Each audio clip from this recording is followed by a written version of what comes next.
All right, got a big exam on the world wars coming up? You're in exactly the right place. We're going to walk through all the essential events, figures, and ideas you absolutely need to know, breaking this huge topic down into manageable pieces to help you ace that test.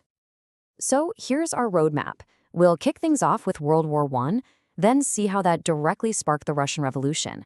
From there, we'll dive into what caused World War II, cover the war itself, and wrap things up by looking at the new world order that emerged from the ashes. Let's get started. First up, World War I, the Great War. We're going to focus on the must-knows. From the single gunshot in Sarajevo that started it all, to the Treaty of Versailles that was supposed to end it for good. So how on earth did this global catastrophe even happen? Well, it wasn't just one thing. Think of Europe as a giant powder keg just waiting to explode. For decades, you had these simmering tensions. Intense nationalism had every country convinced they were the best. That fueled imperialism, a mad dash for colonies, and a massive arms race. And tying it all together was this tangled web of alliances, which basically meant if any two countries got in a fight, everybody else had to jump in. The assassination of Archduke Franz Ferdinand, that was just the spark that lit the fuse. Okay, let's lock in these 4 key dates. It all kicks off in 1914. For 3 years, it's just this brutal, horrific stalemate. Then, in 1917, you get a game changer. The United States enters the war, and that really tips the scales for the Allies. By 1918, the fighting finally stops, but the war isn't officially over until 1919, with the signing of the Treaty of Versailles.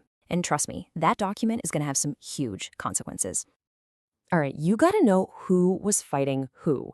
On one side, you have the Central Powers. That's mainly Germany, Austria-Hungary, and the Ottoman Empire. Fighting them were the Allied powers, a huge coalition led by Great Britain, France, and Russia. Now, a couple of key things to remember for your test. Italy actually switched sides to join the Allies, and of course, the US jumped in the fight in 1917, which was a crucial boost. Here's a term you'll definitely see on the exam, the U-boat. It's short for the German word Unterseeboot, which just means undersea boat. This was Germany's game-changing naval weapon. These submarines sank not just enemy warships, but also civilian and neutral ships heading for Britain. And that tactic was a major reason why the United States got pulled into the war. And here's another key term, armistice. Now, this is really important. It's not a surrender. It's simply an agreement to stop fighting. A truce. After 4 devastating years, with its army and economy just shattered, Germany signed an armistice on November 11, 1918. And at that moment, the guns on the Western Front finally went silent. This map really shows you one of the war's most dramatic consequences. I mean, look at Europe before 1914, dominated by these huge empires. Now look at it after 1919. The Austro-Hungarian and Ottoman empires are just gone, wiped off the map. In their place is a whole patchwork of new nations like Poland and Yugoslavia. This total redrawing of the map created a whole new set of problems and leads us directly to what was happening in the East. So while all of this was happening in Western Europe, the incredible strain of the war was pushing the massive Russian Empire to its absolute breaking point. This brings us right to the Russian Revolution, a direct consequence of the war that would totally change the course of the 20th century. The central event here is the abdication of the Tsar. For Russia, the war was a complete disaster. We're talking millions of casualties, and back home, people were starving. This led to massive protests. But the real turning point came when the Tsar's own troops refused to fire on the crowds and actually joined the revolt. At that point, what could he do? He had no choice but to abdicate, to give up his throne, ending 300 years of Romanov rule. And now we pivot to the second global conflict. And as we're about to see, the very treaty that was supposed to secure peace, the Treaty of Versailles, actually created the conditions for an even more destructive war just 20 years later. It was like a peace built on quicksand.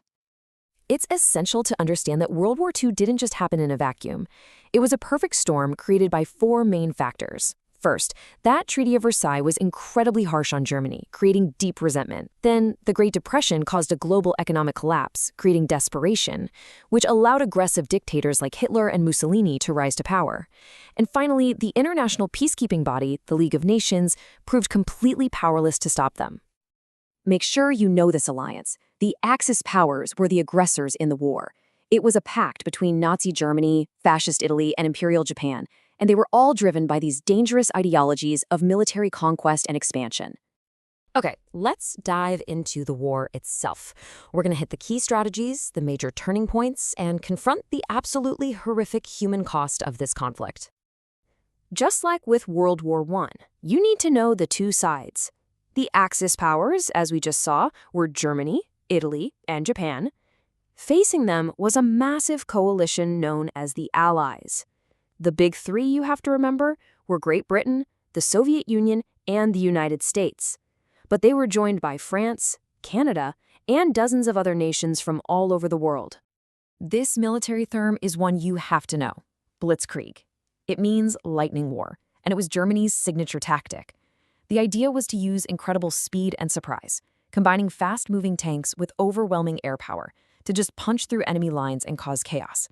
This is how they were able to conquer places like Poland and France so quickly. This map really shows the incredible extent of Nazi Germany's control over Europe by 1942.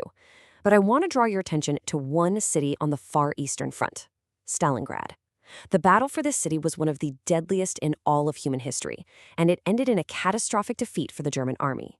This was the beginning of the end for Hitler on the Eastern Front, and is widely considered the major turning point of the war in Europe. We have to turn now to the darkest chapter of the war, and really of modern history. It's critical to understand the term genocide, the deliberate and systematic attempt to exterminate an entire group of people. This wasn't just a byproduct of the war. For the Nazis, it was a central goal. It manifested in the Holocaust, the state-sponsored murder of Europe's Jewish population. The number is almost impossible to comprehend. By the war's end, the Nazis and their collaborators had systematically murdered approximately 6 million Jewish men, women, and children, as well as millions of others they deemed undesirable. Even after Germany surrendered in May 1945, the war in the Pacific raged on. To force Japan to surrender and avoid a bloody invasion, the United States made the decision to use a terrifying new weapon: the atomic bomb. This image shows the result in the city of Hiroshima. This bombing, followed by a second one in Nagasaki, led to Japan's unconditional surrender and finally brought World War II to an end. Emerging from the rubble of the deadliest conflict in history, the world's leaders were determined to create an international body with real power to prevent such a catastrophe from ever happening again. This led to the creation of the United Nations. To understand the UN, it's helpful to know its 6 main parts. You have the General Assembly, where all member nations have a voice.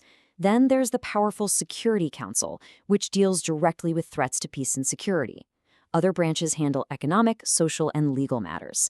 Together, they form the world's main forum for international cooperation and diplomacy. And that wraps up our high-level review. We've moved quickly through the critical events and concepts of the world wars.